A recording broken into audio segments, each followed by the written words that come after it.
برلين 30 إبريل 1945. يوم ضبابي ملوش ملامح، مفيش غير صوت الطيارات في السماء أو تروس الدبابات وهي بتزحف لآخر ملجأ. المدينة بتنهار والرايخ التالت بيموت. ما فاضلش غير كام جندي هنا وهناك بيسابقوا الزمن. يمكن النهاية تختلف، لكنه للأسف الطريق ما فيهوش غير اتجاه واحد وآخره كلنا عارفين. وسط كل ده في شخص رافض يستوعب اللي حاصل، مش قادر يصدق إنه خلاص كده حلمه في قيادة العالم راح.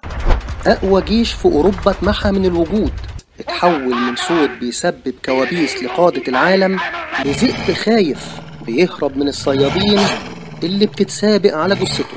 يمكن كبرياءه رافض يخضع، لكن المنطق فارض سيطرته، وفي الآخر بيقرر إنه لو دي النهاية يبقى هو اللي ينهيها بنفسه ويحط آخر نقطة في سطر حكايته. وطلقة واحدة كانت كفيلة بإنهاء كل شيء. أنا من الناس اللي عندها احترام دفين لهتلر رغم اختلافي معاه في حاجات كتير، لكن ما اقدرش أنكر تأثيره ودوره في تشكيل ملامح التاريخ من بعده. اهتمامي الكبير بيه كشخص وبالحرب العالمية بشكل عام كانت بتخليني دايما مش مصدق إن الراجل ده تكون نهايته كده، وكنت دايما بقول إنه لأ، في حاجة غلط. وده خلاني أبحث في تفاصيل آخر أيامه، وهل هو انتحر فعلا ولا في حاجة غايبة عننا؟ لقيت إنه أفضل طريق إني أقرأ عن أدلة موته، لأني عارف إن فيه تشكيك كبير في الأدلة دي. ده كمان في نظريات كتير بتتكلم عن إمكانية هروبه، ودي هتكون خطوتي التانية. أما بقى لو في نظريات منهم تستحق فعلا البحث فيها، دي هسيبها لآخر خطوة.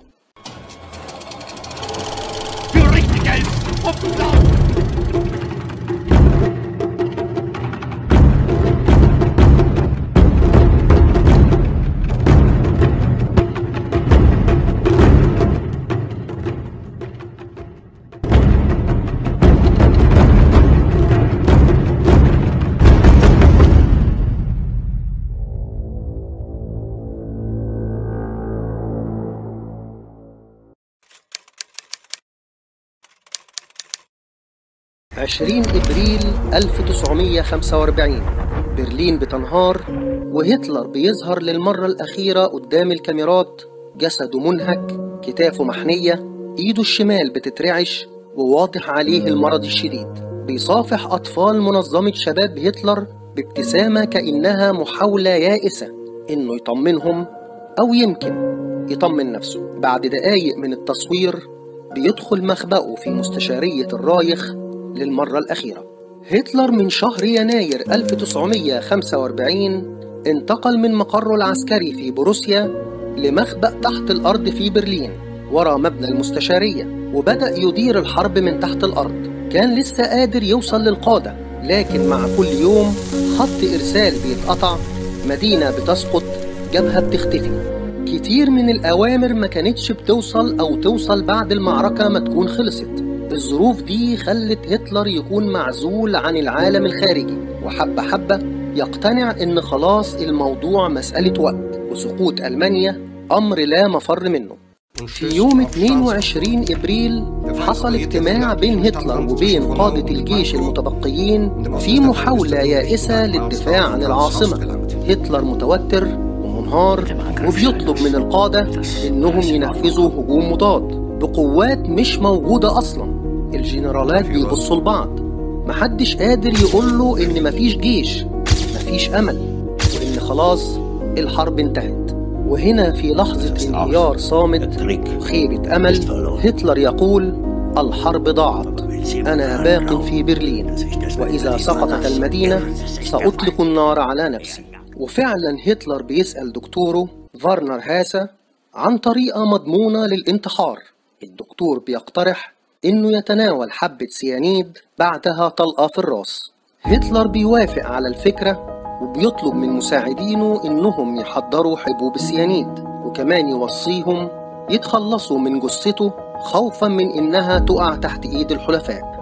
في 29 أبريل هتلر بيكتب وصيته ويتجوز رفيقة حياته إيفا براون، ويؤمر ضباطه بحرق كل أوراقه والتحضير للنهاية، وبيودع كل الموجودين في المخبأ ويدخل غرفته مع إيفا براون. وفي صباح يوم 30 أبريل هتلر بيطلق النار على نفسه، أما إيفا بتتناول حبة من السيانيد. بعدها بيدخل الحراس الغرفة وبيلاقوا هتلر وإيفا منتحرين على نفس الأريكة، وفي آثار لإطلاق النار على راس هتلر، وريحة اللوز فايحة في المكان كله، وده دليل على التسمم بالسيانيد. بعدها الحراس والسواقين حملوا الجثتين وحرقوهم بكمية كبيرة من البنزين في حديقة المخبأ، والمتبقي من الجثث تم دفنها في حفرة قريبة. ودي هي الرواية اللي الحلفاء أعلنوها عن موت هتلر، واللي معتمدة بشكل أساسي على شهادات الضباط والجنود اللي كانوا في المخبأ. بس خلينا نحط في الاعتبار إن الرواية دي ما تمش الكشف عنها غير بعد سنين من نهاية الحرب، والمخابرات السوفيتية فضلت الاحتفاظ بكل التفاصيل في سرية تامة. تخيلوا إن حتى جوزيف ستالين ما كانش مصدق إن هتلر مات، وقال بعد سيطرة جيشه على برلين: هتلر على الأرجح هرب ومستمتع بحياته في مكان ما في أوروبا أو الأرجنتين. حتى المارشال جيورجي جوكوف فاتح برلين وحاكمها بعد نهاية الحرب قال نفس الكلام في أكتر من مؤتمر صحفي. وعلى فكرة النظر في احتمالية هرب هتلر للأرجنتين أو أي مكان تاني مش غريبة أبدا، خصوصا إن فيه كتير من القادة الألمان هربوا في نهاية الحرب، أمثال نيكولاس كلاوس باربي وإلويس برونر وأدولف آيخمان اللي هربوا لأمريكا الجنوبية وللشرق الأوسط وعاشوا سنين كتير بعد الحرب. وأكيد من المنطق إن لو عدد من القادة كانوا حاطين خطة للهروب فيبقى فيه خطة أكتر سرية معمولة لهتلر. بس عشان ما بقاش بعمل افتراضات وهمية حبيت أبص الأول على أدلة موته. في البداية كده المتعارف إن هتلر انتحر عن طريق تناول حبة سيانيد، بعد كده أطلق النار على نفسه. لكن ده مش منطقي، لأن لو أي حد تناول كبسولة سيانيد الغاز السام بيتسرب بسرعة في الجسم وبيسبب فقدان للوعي في خلال ثواني معدودة. ده بيخلي تنفيذ حركة محتاجة تركيز زي رفع المسدس وتصويبه لنقطة معينة وإطلاق النار شيء صعب جدا. فهو إما أطلق النار على نفسه أو بلع حبة سيانيد، لكن الجمع بين الاتنين أمر شبه مستحيل. فالموضوع من أوله كده مثير للشك. أما باقي الأدلة واللي أهمهم بقايا جمجمة يزعم إنها لهتلر، في 2009 باحثين أمريكان فحصوا الجمجمة واكتشفوا إنها تخص امرأة شابة تحت سن 40، يعني الحاجة اللي كانت تعتبر الدليل الرئيسي مش لهتلر أصلا. أما تاني دليل وهو بقايا من فك وأسنان هتلر، واللي السوفييت قالوا إنهم اتأكدوا من إنها تعود ليه لما عرضوها على أطباء أسنانه بعد انتهاء الحرب. وفضلت المخابرات الروسية محتفظة ببقايا الفك في سرية تامة لحد 2017 لما سمحوا لباحثين فرنسيين بفحص الفك لأول مرة، وبعد التحاليل والأبحاث اتأكدوا بنسبة كبيرة إن فعلا الأسنان والفك تعود لهتلر. لكن المريب في الموضوع إن التفاصيل دي اتكشفت متأخر جدا بعد سنين من نهاية الحرب. فلو عندك الدليل القاطع من أول يوم ليه تخبيه وتسيب العالم يمشي ورا نظريات الهروب، إلا لو أنت أصلا مش متأكد 100% من الأدلة اللي عندك. أما بالنسبة للجثث واللي المفروض تكون الدليل القاطع على وفاة هتلر، في تضارب كبير حوالين آخر مكان اتشافوا فيه، ده لو اتشافوا أصلا، ومفيش مكان مؤكد للدفن، وأي بقايا فاضلة برضو السوفييت احتفظوا بيها لنفسهم. يعني بعد كل ده الجثة اللي المفروض تثبت موته جزء اتحرق وجزء اتدفن، والباقي السوفييت مسيطرين عليه. وده اللي فتح الباب لنظريات الهروب اللي فيه منها منطقي وفيه منها غريب. بعد انتهاء الحرب وعدم وجود أدلة كفاية تؤكد موت الزعيم النازي، انتشرت نظريات كتير عن هروبه.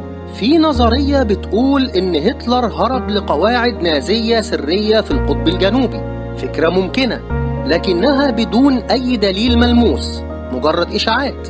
بس في نقطة هنا مثيرة للجدل، وهي ربط الهروب للقطب الجنوبي بعملية الوثب العالي اللي نفذها الجيش الأمريكي في 1946، وكانت عبارة عن إجراء تدريبات للجنود في البيئة القاسية للقطب الجنوبي. في إشاعات غريبة حوالين العملية دي، زي إن الجيش الأمريكي قبض على مجموعة من العلماء النازيين هناك، وإن التقدم المهول للأمريكان في العلوم كانت بسبب العملية دي. لكن دي حكاية لوقت تاني. أما أكتر نظرية منطقية لقيتها هي نظرية الهروب للأرجنتين، وهي منطقية لأسباب كتير صراحة، زي إن في عدد من القادة الألمان بالفعل هربوا للأرجنتين، ده إلى جانب إنها دولة هادية وكبيرة سهل الاختباء فيها. وكمان الرئيس الأرجنتيني خوان بيرون كان عنده ميول فاشية ومتأثر جدا بتجربة موسوليني في إيطاليا، وبعد الحرب استقبل عدد من القادة النازيين. يعني لو هتلر كان عايز يهرب مفيش مكان أفضل من الأرجنتين يروح له. كمان لما تعمقت أكتر في تفاصيل الهروب لقيت إن الموضوع منطقي جدا ومش مستبعد يكون فعلا حصل. الشرارة للنظرية دي انطلقت من أواخر الأربعينات بعد التخبط في أدلة موت هتلر، والصحف بدأت تروج لماذا لو هرب هتلر. الموضوع اتصاعد أكتر بعد القبض على أدولف أيخمان مهندس المحرقة في الأرجنتين سنة 1960 على إيد عملاء الموساد، وتم إعدامه في 1962. الواقعة دي فتحت باب الشك أكتر إن هتلر ممكن يكون هو كمان هناك. وفي السبعينات ظهرت وثائق مسربة من ال FBI بتقول إن شهود شافوا راجل بنفس ملامح هتلر في مدينة أرجنتينية صغيرة. تفاصيل الهروب فضلت مجرد إشاعات وحكايات وشوية شهادات لناس ما نعرفش هي صح ولا لا، لحد ظهور كتابين هيغيروا نظرتنا للمشهد كله، وهما كتاب زاريل أوديسا للكاتب والباحث الأرجنتيني أوكي جوني، وكتاب جراي وولف للباحثين جيرارد ويليامز وسايمون دانستن. كتاب زاريل أوديسا نشر سنة 2002، وفيه اعتمد الكاتب على أرشيفات وملفات رسمية بترجع للحكومة الأرجنتينية وحكومات دول أوروبية. في الكتاب جوني بيوضح المسار اللي اتبعه القادة النازيين الكبار للهروب بعد الحرب زي أيخمان وجوزيف مينجل، وكمان بيأكد تورط عدة دول في عمليات التهريب زي الحكومة الأرجنتينية والإيطالية وكمان الفاتيكان وعدد من كبار المسؤولين فيه، حتى إن الولايات المتحدة وبريطانيا متورطين في التهريب بشكل غير مباشر. المسار اللي اتبعه النازيين في الهروب كان بيبدأ من ألمانيا إلى إيطاليا عن طريق شبكات تهريب سرية، وفي إيطاليا الفاتيكان والصليب الأحمر يوفروا ليهم وثائق وجوازات سفر مزورة، ومن ميناء جنوة يركبوا سفن متوجهة للأرجنتين ويتم استقبالهم هناك. دي الطريقة المذكورة في الكتاب واللي مثبتة بوثائق وأرشيفات رسمية، ومعظم المؤرخين اتفقوا على صحتها. لكن الكتاب ما ذكرش أي حاجة عن هروب هتلر، وهنا يجي دور كتاب جراي وولف. رغم إن الكتاب مش متفق عليه زي كتاب جوني وعليه جدل واسع، إلا إنه المرجع الأساسي والأكثر تفصيلاً لهروب الفهرر. الكتاب بيقول إن قصة الانتحار كلها مسرحية، وإن هتلر وإيفا براون مع فرقة خاصة من قوات الSS وبمساعدة رئيس أسبانيا فرانسيسكو فرانكو، واللي كان على علاقة كويسة بهتلر ومستعد يهربوا لأي مكان، قدروا يهربوا من ألمانيا إلى قاعدة عسكرية أسبانية جنوب برشلونة، ومن هناك ركبوا غواصة ألمانية يوبوت وتوجهوا للأرجنتين، بينما فيه 2 شبههم بيعدموا في برلين. وصلت الغواصة لجنوب الأرجنتين بين منطقة مار ديل بلاتا وباتاغونيا، ومن هناك اتنقلوا لفيلا آمنة وسط الغابات بعيد عن العمار، وعاشوا هناك تحت حماية الجنود النازيين الهاربين. عاش هتلر حسب الكتاب لحد سنة 1962 لما توفى بالسكتة القلبية عن عمر 73 سنة بعد ما أنجب بنتين من إيفا براون. كمان الكتاب بيقولوا إنه معاش منعزل، لكنه كان في تواصل مع الأعضاء والقادة النازيين اللي استقروا في أمريكا اللاتينية. الكلام لحد هنا جميل ومنطقي، لكن للأسف مفيش عليه دليل مادي حقيقي. يعني الكتاب اعتمد على التضارب في رواية انتحار هتلر وشهادات السكان المحليين في المنطقة اللي استقر فيها هتلر في الأرجنتين، ده إلى جانب إن فيه نازيين هربوا بالفعل لهناك. بس رغم كل ده في مشاكل منطقية كبيرة، زي مثلا إن مضيق جبل طارق كان تحت حصار كامل من البحرية البريطانية خصوصا آخر أيام الحرب، وعشان الغواصة توصل من أسبانيا للأرجنتين لازم هتعدي من هناك، وده شبه مستحيل يحصل من غير ما يتكشفوا.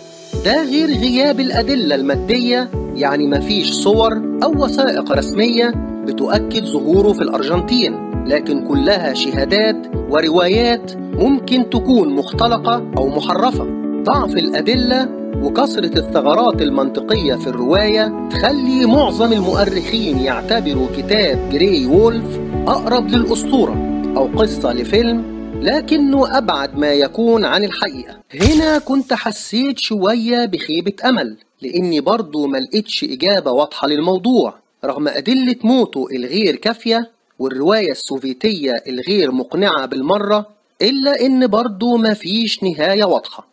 من يوم 30 أبريل 1945 الناس كلها صدقت إن هتلر مات، بس أنا مش مقتنع إنه اختفى كده ببساطة. جثة مفيش، صور مفيش، مجرد حكايات متلخبطة وروايات سوفيتية مليانة ثقوب. يا ترى هل فعلا انتحر في قلب برلين ولا ركب غواصة في عز الضلمة وهرب لآخر الدنيا؟ محدش عارف، بس اللي أنا متأكد منه إن يوم 30 إبريل ما كانتش النهاية الحقيقية، أو على الأقل مش بالطريقة اللي احنا نعرفها.